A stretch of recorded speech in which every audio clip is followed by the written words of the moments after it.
Un quartier résidentiel calme sur les hauteurs d'une ville. Des maisons récentes, en bon état. Sans le savoir, rien ne permet d'imaginer que ce lieu a été au cœur du chaos. Presque intégralement détruit il y a 15 ans. Un traumatisme qui s'est réveillé à chaque orage. Et au début, quand je voyais l'orage qui approchait, il y avait les coups de tonnerre. Avec ma femme, on descendait et on dormait en bas dans le fauteuil, en attendant que ça se passe. Oui, ça c'est vrai.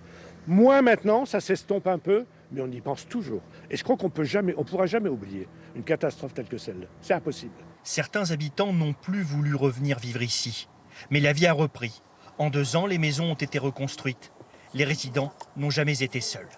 J'ai jamais vu un élan de solidarité aussi impressionnant que celui qu'on a eu. Même des personnes de l'autre bout de la France qui nous écrivaient directement ou qui nous envoyaient des denrées alimentaires ou autre chose. C'était peut-être pas grand-chose pour eux, mais important pour nous. Ce moment-là, parce que ce moment-là, on n'avait vraiment plus rien. Oui, c'est sous mes pas que t'es parti. Josette Fichot a perdu son frère et sa belle-sœur ce soir-là. Leur maison, entièrement détruite, n'a pas été reconstruite. À la place se trouve désormais une stèle commémorative et bientôt un jardin. Mon frère, c'était quelqu'un de formidable.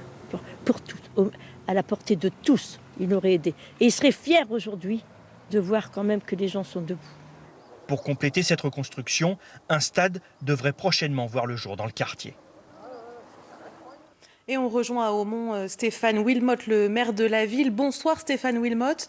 Quand vous revoyez ces images, on est 15 ans après, on le voit, il y a toujours beaucoup d'émotions. Est-ce que c'est toujours présent ? Bonsoir à vous. En fait, quand on revoit les images, c'est des images que nous avons gardées en souvenir depuis 15 ans. C'est des images qu'on revoit avec beaucoup d'émotion, avec aussi beaucoup de tristesse. Parce qu'en fait, un événement comme celui-là, on ne l'oubliera jamais. Et les habitants de la ville, nous tous, on a vraiment été choqués et on en garde un triste souvenir. Vous tenez ce soir une cérémonie d'hommage, notamment pour les 4 personnes décédées cette nuit-là. Est-ce que c'est important de continuer à se souvenir de cet événement ? Alors c'est important de s'en souvenir parce qu'il y a eu, comme vous le savez, de nombreuses victimes. Nous avons eu des décès, nous avons une personne qui s'est suicidée, nous avons eu des blessés. Nous avons eu également beaucoup de personnes qui, postérieurement, après l'événement, ont été choquées psychologiquement. Et donc c'est important pour nous tous, la communauté d'Aumont et des alentours, de se rassembler et de se souvenir de cet événement. Parce que c'est important d'avoir le souvenir de celles et ceux qui sont partis. Et c'est important de nous rassembler en ce lieu. Stéphane Wilmotte, cette année, il y a une autre ville de la région qui a été touchée par une tornade, c'est Bihucourt dans le Pas-de-Calais. Très vite, Aumont a été solidaire avec une collecte organisée. C'était important pour vous de faire quelque chose ? Oui, c'est important. En fait, vous savez, le 3 août 2008, quand c'est arrivé à Aumont, la solidarité, elle est arrivée de toutes les villes et villages du Nord et d'au-delà. Et c'est important pour nous de montrer que quand une autre commune, un autre village a ce type d'événement, eh ben, nous sommes là et nous sommes là pour aider. Nous avons reçu de l'aide et il est important aussi d'en donner quand il y a des moments comme celui-là. Après Bihucourt, après Aumont aussi, il y a 15 ans, ne faudrait-il pas faire évoluer le système d'alerte tornade ? Alors si vous voulez, là vous posez une question importante, c'est-à-dire que ces phénomènes de tornades se développent. Est-ce que c'est l'effet du réchauffement climatique? Je n'en sais rien.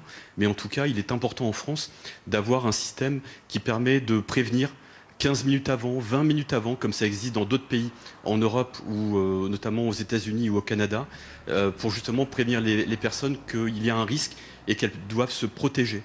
Et aujourd'hui, en tant que maire de la commune, j'ai vraiment besoin d'être rassuré sur ce sujet, car on l'a vu encore il y a quelques semaines, on a eu des phénomènes de tuba ou de tornades qui se sont produites, et c'est à ces moments-là où on n'a pas vu forcément arriver de système de prévention de ce type de phénomène. Donc je pense qu'en France, nous devons rassurer les élus et les habitants sur la présence ou pas de ce système de prévention, et si ça n'existe pas, de le mettre en place. Parce que ce qui est arrivé à Aumont peut arriver ailleurs. Merci beaucoup Stéphane Wilmotte d'avoir accepté l'invitation du 19-20 ce soir. Merci à vous.